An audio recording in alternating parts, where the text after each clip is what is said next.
morning. Long time no see. I mean, it hasn't been that long. It's been like a week. But I intended, like, I did the first 4 episodes, like, one a day for 4 days. And, like, initially I was like, maybe I'll do this every day. And then life happened, and then I didn't do it for a few days. But also, like, somehow, some way, we're still now. Like, the last time I made a recording was now. And now I'm recording again, and it's still now. So actually no time at all has passed. Isn't that crazy? So, like, I'm at a point in my life where... That's my chair. I'm at a point in my life where I just so viscerally don't want to do anything that I don't want to do. So if I don't want to do something, I just have not been doing it. Which is another conversation for another day. Because I'm like, I kind of feel like that's fine. But when it comes to, like, passion projects... We could call this a passion project. When it comes to, like, enjoyment... Like, I make the rules. Like, I found myself at one point last week being like, it's been X amount of days since you made a podcast episode, and, like, people are going to be expecting a podcast episode. And even those thoughts are so silly because, like, one, I just did this on a whim, just recorded some shit and just posted it. And people found it, which was cool. Like, I already have 50 followers, and that's crazy to me with very minimal effort. But just because I posted something on a whim and people resonated with it doesn't mean I owe anybody anything. So, like, that's silly. But also, like, this isn't my job. I've made no commitment. So, like, it's just, like, a funny thought to be like, oh, shit, like, gotta record an episode. Especially when I made it, like, so clear that, like, I'm just doing it when I feel called to. And I didn't feel called to doing it last week. And it's funny because, like, ego came in and was like, well, if you don't do it soon, people are going to forget that you exist and forget your podcast exists. And then, I don't know, that will be bad for some reason. Even though, like, you're not doing this for any particular goal or reason. Even though you're doing it for no particular goal or reason, you are somehow going to fail all of your goals and reasons. And then it was like, yeah, I mean, if people forget and then they don't listen, then they forget and they don't listen. Everything is perfect as it is, and it doesn't need to be fixed. And everything's happening exactly the way it needs to. So I was like, yeah, I'm not going to do it. Like, there was a couple times where I was like, I genuinely felt compelled, like, you should do this. And then I was like, but do I want to be doing something because I should do it? Or do I want to be doing something because I want to be doing it? So, anyway, I didn't do it. But here I am doing it because I felt called to. Now, that being said, I don't feel, like, excited about it right now. Like, sometimes I've recorded because I've just, like, oh, I really need to record right now. And today I'm recording from a place of, like, I feel like I want to, I feel called to, but I don't feel like, I feel like a little bit of, like, flat affect. I don't feel, like, super hyped or, like, particularly like I have anything exciting to say. I'm moving my mic back a little bit, so hopefully I don't clip it too much. So yeah, I might say nothing of excitement or value, and that's totally perfect and beautiful too. I'm taking up space. Take up space 2026. I don't need to be exciting to be inherently valued and valuable. I don't need to be interesting or have purpose to be worthy. I just intrinsically am. So, and I'm allowed to take up space. And space is even just a concept that I created. But here I am, filling up the space that I created as a concept. There was truly never any separation. There was truly never any space between anything. There is no space between here and there, other than the space that I create, so that I can enjoy the journey of moving from here to there. You know? Like, it's all just an idea. It's all just a story. There's no lack other than the story of lack that I've created to experience lack. Anyway. I'm feeling like this might be a short one, because, like, I don't know, it's weird, because I have so many things I want to say. Like, I had so many amazing revelations this weekend, but I'm just feeling, like, lazy. Like, the words feel heavy on my mouth. And I'm feeling like bored and lazy. So I'm going back to, I don't want to do anything I don't want to do. So I might just not do it. Or like maybe I'll just post this, which is nothing's happening, but also like it happened and it was recorded. So why not post it? You know, it has the right to exist. This podcast has the right to exist. Ooh, potential podcast name, because we're now on episode 5 and we're still flying nameless. So potential podcast name, this podcast has the right to exist. I kind of vibe with that. And like, that's one of the topics that I want to discuss. I have so many name ideas that have been presented to me, but I just feel too lazy to talk about that right now. I don't feel excited about it. And I'm just at a point in my life where like, I'm not forcing anything. I'm just allowing, I'm just being, I'm just existing. Yeah, because I'm not the doer. Recovering doer over here. Do you guys hear the birds chirping? Oh my God, that's so lovely. Ooh, let me tell you about my birds. Have I told you about my birds? They're not my birds, but they're me. They're me in another body. So like a year ago, my partner and I heard some birds chirping outside my window. I have a window AC unit. I live in an apartment building. And we realized that through a series of inquiries that they are house finches and that they were building a nest underneath my window AC unit. This was last year. And that made me so emotional. And I think it made him emotional too. Like, look at our little family. And look at the world reflecting my love back to me. So one night when I was staying over his place, he snuck a big bag of birdseed into my backpack. And the next day when I got home, I opened it up and I saw this birdseed. And I started feeding the birds. And it was this really lovely thing because, you know, he would check in and he would say, how's our little family doing? How are our birds doing? And I started to see this house finch family. Oh, I want to say, pause. If you guys remember, I don't know how to do anything on GarageBand, and I don't know GarageBand language. Never learned it, never will probably. But a second ago, I was at 222 bars, 0.2 beats. So it was 2, 4 twos. And that was exciting for me. And I, with my flat affect and all, I still find excitement in an angel number. And I wanted to share that little bit of whimsy. Anyway, back to the birds. It became this really beautiful representation of our love and the family that we have and the family that we are. And every time I would hear the birds sing, it would just be like this love song. You know, my favorite song's playing. And when I get married, we'll play the bird sounds as our first dance. Anyway, he would always check in about them, and he gave me some bird seed, and it became this sweet little thing. And then they flew off. The birds hatched. They flew off, and they were gone. And we would think about them from time to time. He would say, you know, what do you think our birds are doing? How do you think they are? And, you know, I would say, oh, you know, they're in the tropics. They're on vacay. But I didn't really ever think I'd see them again. And then this year, the week of Valentine's Day, I heard the birds at the window. Actually, it was the week of Valentine's Day, and then on Valentine's Day is when I like really recognized what was happening. I heard the birds at the window, and they were at the same window, and they were at the AC unit, and I looked out, and I saw them, and I identified them. The male house finch has a red tummy, and the female house finch is like tannish brown colored. And I thought I was going to cry because I was like, there they are.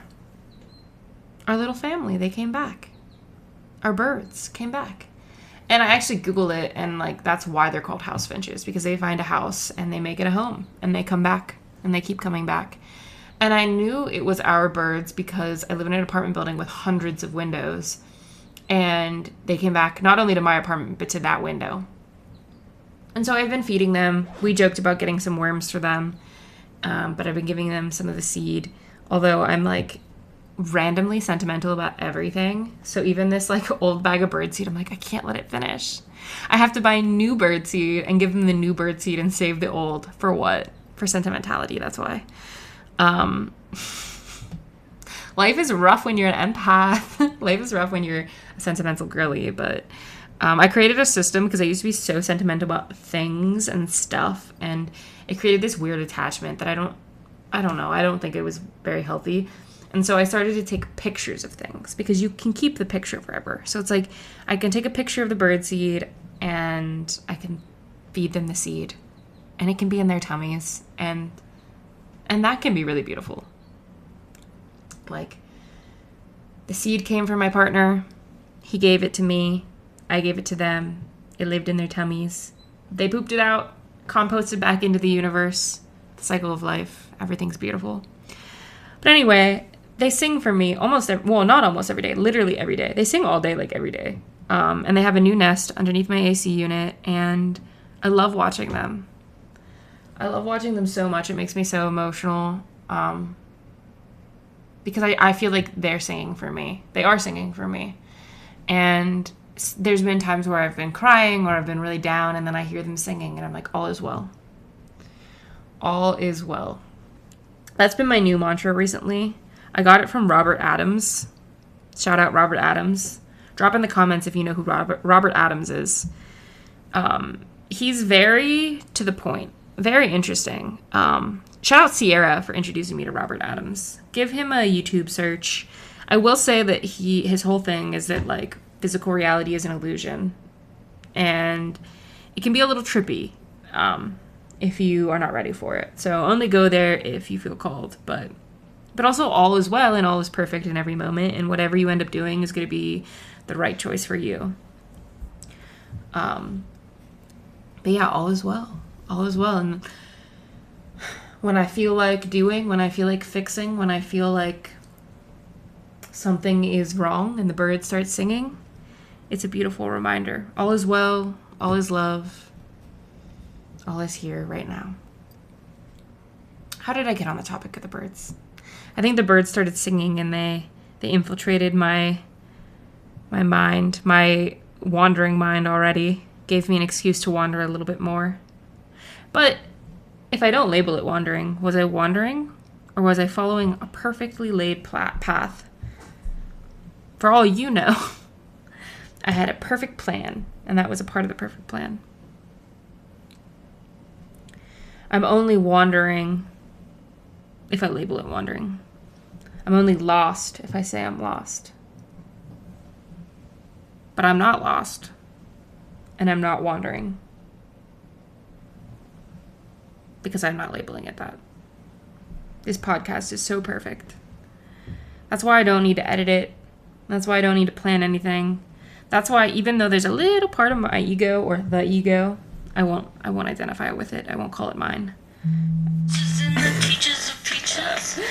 That was a perfect moment. I'll go back to the ego thing, but my alarm just went off and it's the song Fuck the Pain Away by the Peaches. Do you know it? Sucking on my titties like you wanted me, calling me all the time like Blondie, check out my Chrissy behind, it's fine all of the time, like sex on the beaches. What else is in the teaches of peaches? What? That is my birth control alarm. And actually, now that I think of it, let me take my birth control. You guys can bear witness to me taking my birth control. It's only Monday. Wow, I'm realizing what day of the week it is by taking this right now. Give me a sec. This is true authenticity in a podcast. All podcasters should have a pill break right dab in the middle of their podcast where their alarm goes off. But again, did it interrupt what was being said?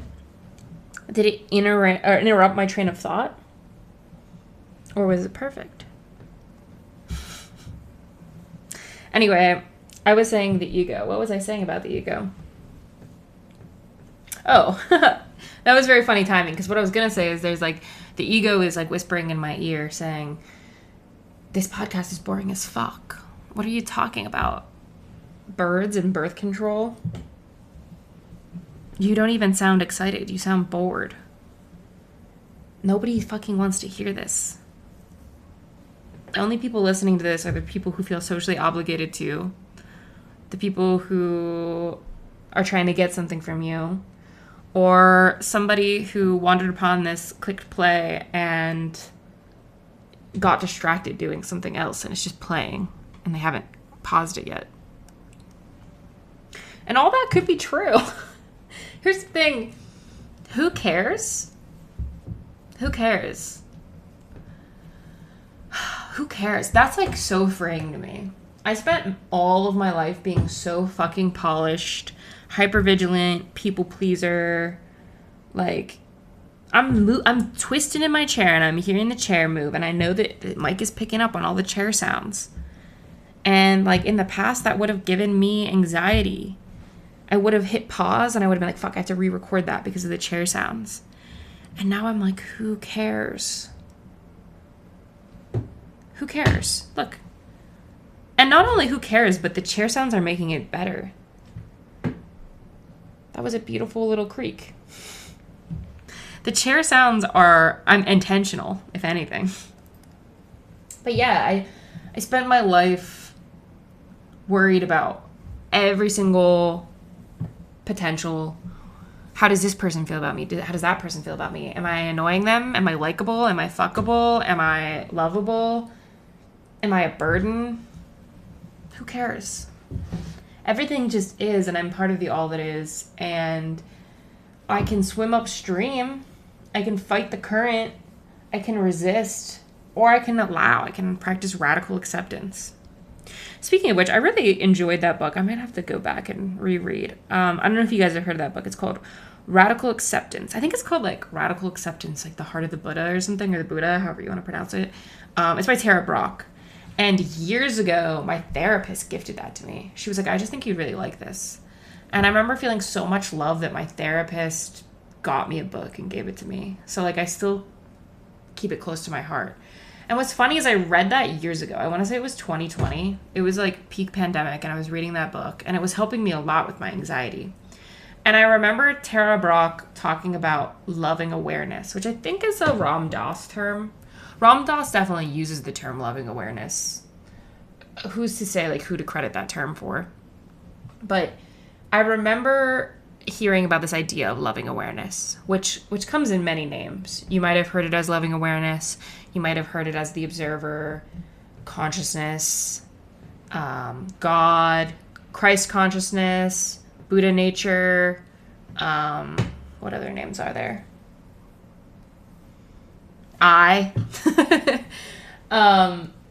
But when it's funny because I was reading that book years ago, and I remember hearing this idea of loving awareness.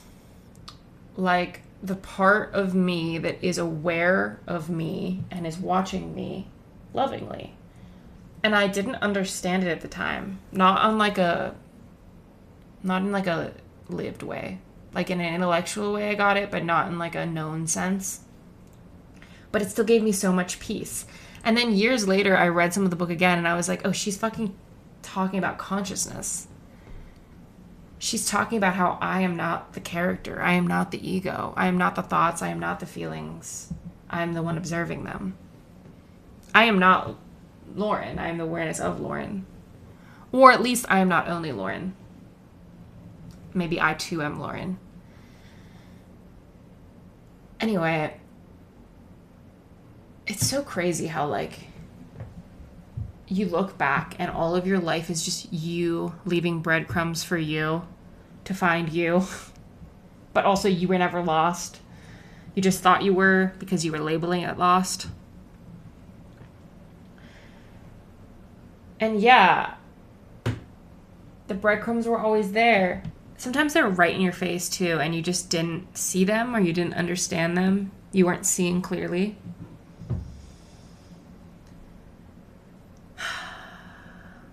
Girl, what was I talking about? I'm all over the place today. And the reason that I'm all over the place right now is because I'm saying I am.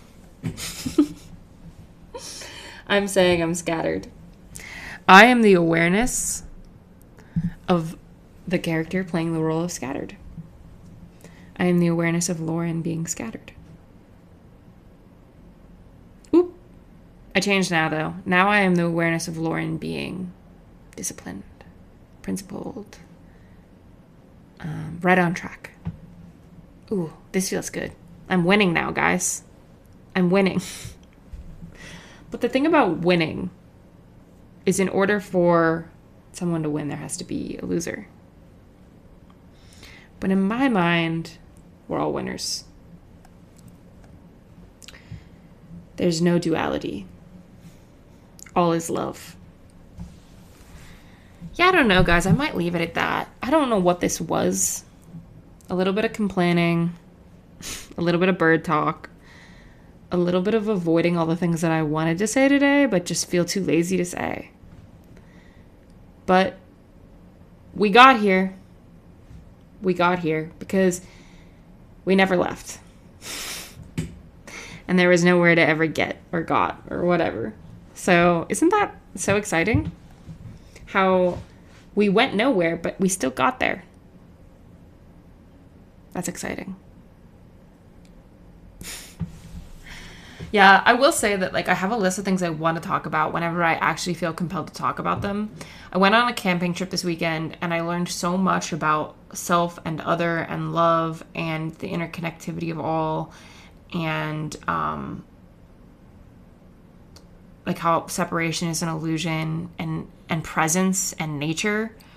I also want to talk a lot about both naming this podcast and the concept of names, and how, like, even putting a name on this feels like limiting, because as soon as you name anything, you limit it. As soon as you label anything, you limit it. As soon as you add a story, you limit it. Language is limiting. But yeah, I'm just not feeling like talking about any of that right now. So I'm not going to. No gods, no masters. Outside of me. Outside of I, not me. But anyway, if you got this far, that's beautiful and that's lovely. Thank you for sticking with me. And if you didn't get this far and you're not listening, shout out to you too. Even though you don't know that I'm shouting you out, it feels good to say it. It feels good to acknowledge you. I love you. And what's weird is I really mean that. I'm at a place where I really love you. I'm at a place where I really love. I'm at a place where love, you know? Like, it's so weird. I love strangers. Because nobody's really ever a stranger when all is one. Anyway, good night, good morning, good afternoon, good day. Good day, mate. I love you. Bye. Talk soon.